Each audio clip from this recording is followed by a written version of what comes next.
welcome to these videos. I'll make them the shortest I can. I promise I'll try to make less than 5 minutes. And yeah, so I don't want to be seeing myself more than 5 minutes when I review these videos. So I promise less than 5. So I already wasted 1. So let's go. Measures of disease occurrence. Let's talk about biostatistics. So 2 words, incidence and prevalence. We have to learn these 2 concepts because they're the basis of most studies and whatever we're thinking in medicine, so we have to know it. So incidence, think about 2 things. 1 is new cases. 2 is there's a time frame. So usually a year, sometimes a week. Whatever, there's a time frame in incidence, new cases. Then you have prevalence, total cases, not only the new cases, it's everything that's there. Where? In what moment in time? Snapshot. It's a picture in time. That's the second thing you have to know about prevalence.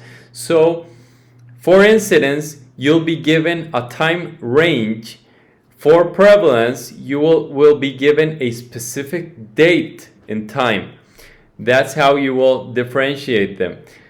Does incidence affect prevalence? Yes, it does. If you have an increase in incidence, prevalence increases. It's directly proportional. So increase, decrease, decrease.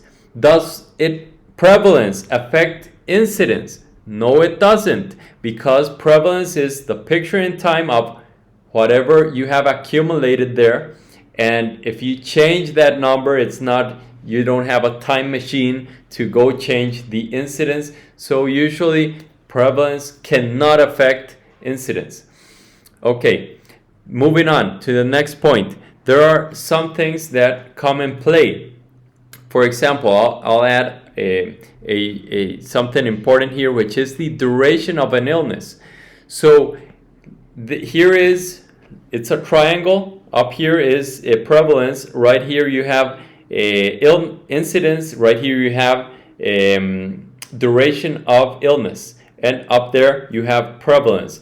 These 2 are directly proportional to prevalence. Increase or decrease in incidence or duration of disease will affect your prevalence, and that's why diabetes mellitus, which has a long duration of illness, will probably increase your prevalence.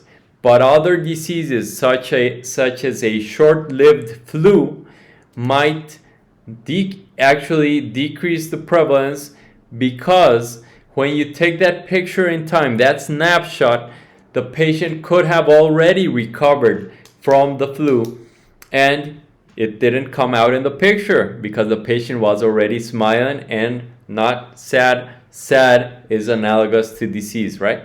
So, okay, another thing to take into account. When you increase diagnostic accuracy, you're falsely increasing incidence and eventually the prevalence. So if you decrease the cutoff for the diagnosis of diabetes, you are increasing sensitivity. So you are saying that you have many more new people having diabetes, and that will increase your prevalence as well. Not necessarily mean there was an actual change in how the population is. There might be a change in how you manage the disease, but actually thing is the same, just that numbers increase because you are lowering the cutoff value for the test or increasing its sensitivity. For example, vaccination is a preventive measure. So with preventive measures, you have decrease in incidence because the person won't get the illness in the first place. And yeah, down the line, there's a decrease in prevalence. That's it for this video. See you in the next one. Nice.